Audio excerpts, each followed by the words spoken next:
Hi, Kelly Diane here to talk a little bit about what it means to me to be a sensitive multicultural counselor. The first and most important thing, in my opinion, is to provide services that are consistent with that client's cultural awareness, not my own. Their identity is what is important, not my own identity. I need to put aside my cultural philosophies and focus on what their experience has been.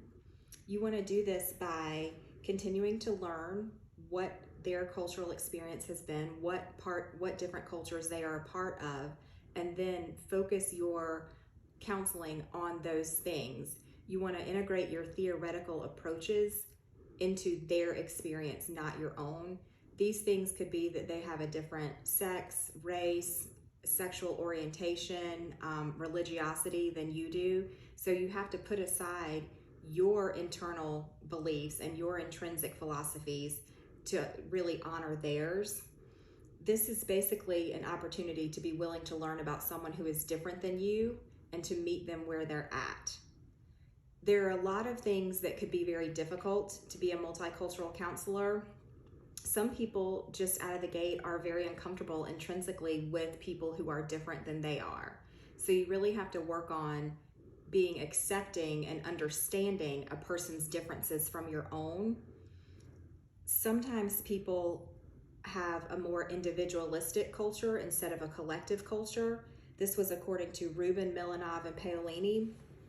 For example, the US tends to think of itself as a dominant culture. However, there are many subcultures within our whole culture, and some people don't identify with part of that dominant US culture, and that dominant US culture isn't superior, but a challenge is that people can often believe, for example, if they are part of that culture, that they are superior to other cultures.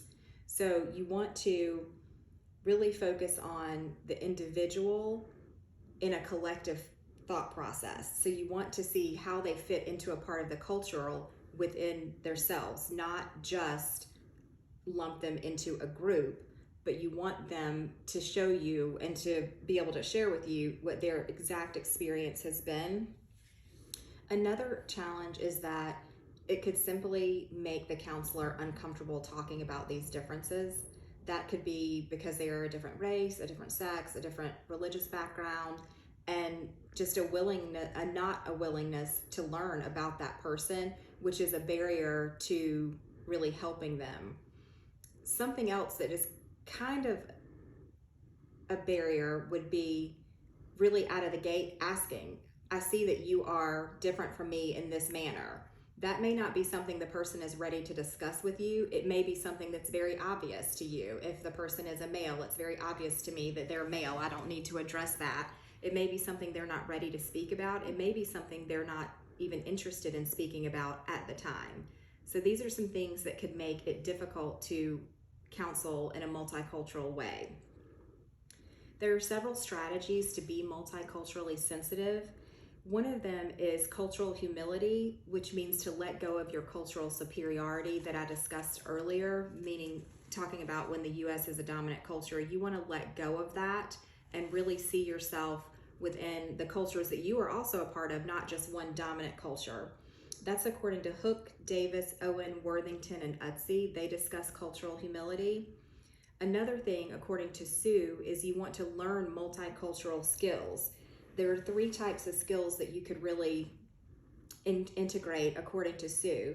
The first is scientific mindedness. Don't just jump to conclusions that you already know what a person is experiencing. The second is dynamic sizing. You want to know when to generalize and exclusivate. You want to know when to generalize and when to focus on the individual more than the culture. So this means it might be very important to someone to be part of a collective group, but you also want to know when it's very important to that person to be part of one culture that they identify of, or specific individual cultures that they identify in. The last thing, which we talked about a little bit more, is you want to learn cultural specific expertise about their culture. It's very simply, you want to research, you want to ask them questions, you want to get to know exactly what their experience has been, and that will allow you to then counsel them in a more effective manner. So I have an example of as I was thinking of how I could be multiculturally more sensitive and how I may be sensitive to certain cultures.